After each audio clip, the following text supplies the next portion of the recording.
हाँ, तो आज का अपना टॉपिक है, सेकंड लास्ट टॉपिक है ये। आज ये अपने चैप्टर की थ्योरेटिकल क्लास खत्म हो जाएगी।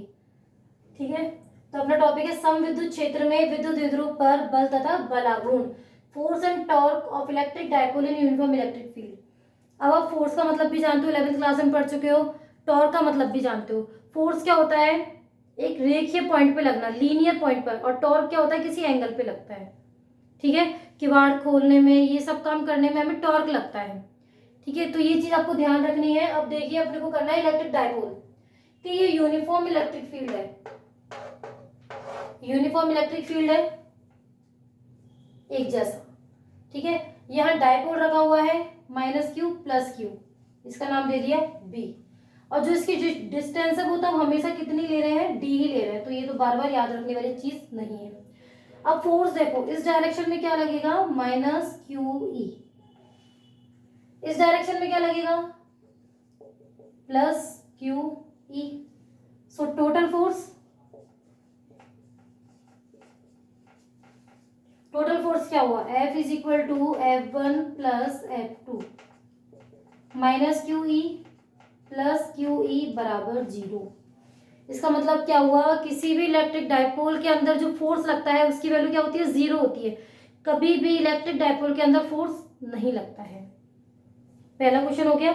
यदि कोई छोटे से छोटा कंपटीशन एग्जाम हो, बड़े में तो पूछा ही नहीं जाएगा ये क्वेश्चन, छोटा कंपटीशन एग्जाम हो और आपसे पूछ लिया जाए कि इलेक्ट्रिक डायपोल है, फोर्स बताइए, तो आप क्या बोलोगे? 0। रीजन क्या है? कि माइनस और प्लस दोनों आपस में एक दूसरे को क्या कर लेते हैं? नेग्लेक्ट कर लेते हैं। ठीक है, तो आ गई आपको समझ में। अब नेक्स्ट है टॉर्क। टॉर्क के लिए क्या करना है अपने को? पहले टॉर्क को जानना है कि टॉर्क एक्चुअली में होता क्या है। टॉर्क होता है फोर्स इनटू डिस्प्लेसमेंट, बल इनटू विस्थापन। ठीक है, तो पहले विस्थापन मतलब डिस्प्लेसमेंट अपन फाइंड आउट करेंगे। तो डिस्प्लेसमेंट यहां से इस पॉइंट के लिए आएगा d sin थीटा। डिस्प्लेसमेंट होता है मिनिमम डिस्टेंस, तो डिस्टेंस तो ये है d, डिस्प्लेसमेंट हो जाएगा d sin थीटा। एक आप ऐसे जा रहे हो, यहां से नीचे आना है, एक आप ऐसे आ रहे हो, एक आप ऐसे आ रहे हो, तो मिनिमम ये है ना, तो ये होगा डिस्प्लेसमेंट, ये होगा d sin थीटा। फोर्स हो गया -qe, डिस्प्लेसमेंट हो गया d sin थीटा। माइनस को रखो इधर, डॉट लगा दो, अभी कोई फर्क नहीं पड़ रहा है। क्रॉस का मतलब ये क्रॉस ही है, ये 11th क्लास वाला साइन वाला क्रॉस नहीं है ये। P = क्या होता है? Q × D। तो टॉर्क क्या हो गया? -PE sin theta. अब आप तो जानते हो जब साइन होता है तो क्या होता है? क्रॉस, तो -P × E वेक्टर फॉर्म में भी आएगा। Torque vector = -KP vector cross E vector. बताइए, कोई समस्या? ये फोर्स और डिस्प्लेसमेंट दोनों हो गए। फोर्स तो क्या हो गया? 0, और जो टॉर्क है वो क्या हो गया? -P × E। यदि यहाँ भी आपको कोई प्रॉब्लम हो टॉर्क को समझने में, फोर्स को समझने में, जो कि 11th क्लास का टॉपिक है, साइन समझ में नहीं आ रहा हो या कोई भी इशू हो, तो आप मुझे कमेंट कर देना, मैं उसकी वीडियो बना दूंगी। ठीक है, यदि कोई भी प्रॉब्लम हो तो आप मुझे कमेंट में बता देना कि हमें यहाँ प्रॉब्लम आ रही है। रटना कुछ भी नहीं है, समझ में आने वाली चीज है। यदि आपको लगता है कि नहीं मुझे यहाँ से प्रॉब्लम आ रही है तो आप मुझे एक बार कमेंट कर देना। ठीक है, तो ये टॉपिक कंप्लीट हो गया है। अब अगला टॉपिक ले रहे हैं हम, इससे पहले आप इसको दाब दो।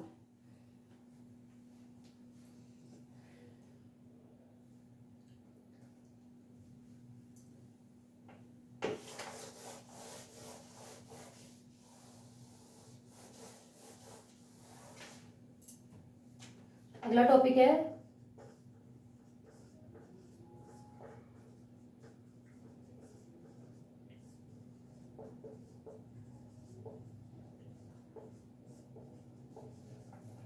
विद्युत द्विध्रुव को घुमाने में किया गया कार्य।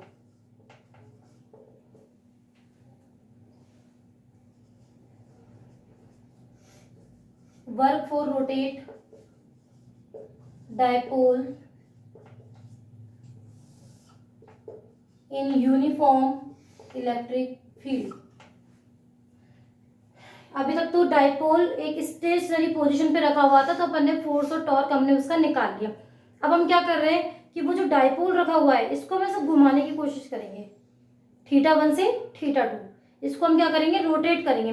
तो रोटेट करेंगे तो कितना वर्क होगा वो हम यहाँ फाइंड आउट करेंगे। तो इसके लिए देख लीजिए, ये टॉपिक वैसे भी बहुत इंपॉर्टेंट है, क्योंकि इसका जो लास्ट आंसर आएगा ना वो IIT और PMT एग्जाम्स के लिए बहुत ज़्यादा ज़रूरी है।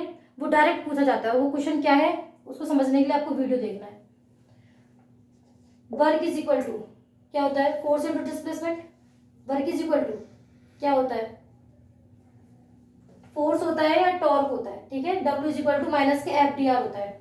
माइनस लगाना है आपको, फोर्स के लिए F रखना है या टॉर्क रखना है या डिस्टेंस रखनी है, आपको ये खुद चूज करना है कि आपको करना क्या है, ठीक है। मैं इसके लिए ये वाली चीज यूज में ले रही हूँ, माइनस के F.dr।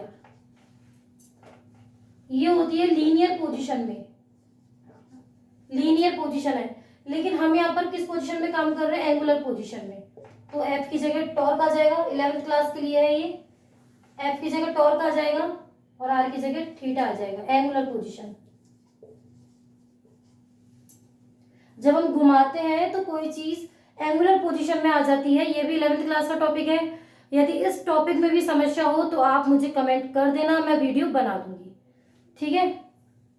तो हम यहाँ पर लेंगे ये टॉर्क वाला, माइनस कहां से कहां तक घुमा रहे हो, θ1 से θ2। टॉर्क कितना आया था, माइनस के PE sine theta D theta.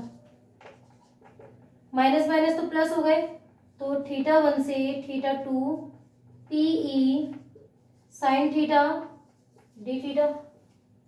क्या बाहर निकलेगा, PE, θ1 से θ2 sine theta D theta. W is equal to PE। Sine theta का क्या होता है, माइनस के कॉस थीटा। साइन थीटा का क्या होता है, माइनस कॉस थीटा। यदि किसी स्टूडेंट को डिफरेंशिएशन, इंटीग्रेशन या अवकलन समाकलन में कोई भी समस्या हो तो आप मुझे कमेंट कर देना। अवकलन समाकलन, इंटीग्रेशन, डिफरेंशिएशन मैं आपको अच्छे से समझा दूंगी उसकी वीडियो बनाकर, ठीक है। बट अभी क्या है, 12th क्लास का स्टार्ट किया हुआ है, तो अभी मेरा मेन फोकस ये है कि 12th क्लास पूरी कंप्लीट हो, उसके बाद ही मैं कोई वीडियो बनाऊं। लेकिन यदि आपको सही में इंटीग्रेशन, डिफरेंशिएशन नहीं आते तो आप मुझे पहले बता देना, मैं उसकी वीडियो पहले बना दूंगी, ज़्यादा टाइम नहीं लगेगा, ठीक है। θ1 से θ2, W is equal to PE, minus को निकालो बाहर, upper limit cos θ2, lower limit cos θ1। बाहर माइनस है तो अंदर के साइन चेंज हो जाएंगे, cos θ1 माइनस cos θ2। अभी कहानी खत्म नहीं हुई है, सिर्फ आंसर आया है 12th क्लास तक का, ठीक है। अभी तो आंसर बाकी है इसके अंदर। अब वो क्या बाकी है वो देखो।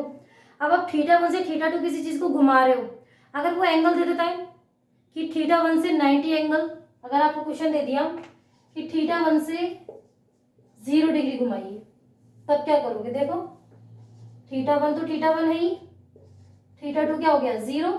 W is equal to PE, मैं आपको ट्रिक बता देती हूँ जिससे कि आप खुद ही कर लेना, cos θ1 cos 0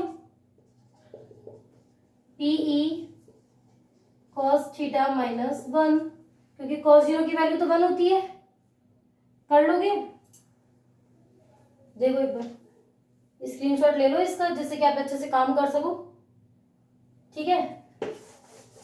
यदि दूसरा दे दिया उसने, ये केस फर्स्ट है, केस फर्स्ट। केस सेकंड कि ये θ1 से 90 एंगल घुमा रहा है, 90 एंगल घुमाएगा तो भाई θ1 तो θ1, θ2 कितना हुआ 90 एंगल, तो W इज इक्वल टू हुआ PE cos θ1 minus cos 90। cos 90 क्या होता है 0, तो PE cos θ1 आ गया इसका आंसर। अब वो कितना भी एंगल घुमा सकता है आपको, 0 से 180, ठीक है। एक 0 से 180 का ले लेते हैं अपन, बट अब आप समझ चुके हो कितना भी एंगल वो आपको दे सकता है। तो यदि 0 से 180 अगर वो आपको घुमाएगा तो आप क्या करोगे, W is equal to PE। चलो ये मैं आपको होमवर्क देती हूँ, 0 से 180, 0 से 90। ये आपका होमवर्क है, आप इसको करो और मेरे को कमेंट करो कि इसका क्या आंसर आएगा, ठीक है? क्योंकि आप थोड़ा बहुत होमवर्क भी देना चाहिए, फिर ऐसे तो सारा काम मैं कर दूंगी तो आप क्या करोगे, ठीक है? ये फर्स्ट चैप्टर आपका कंप्लीट हो चुका है।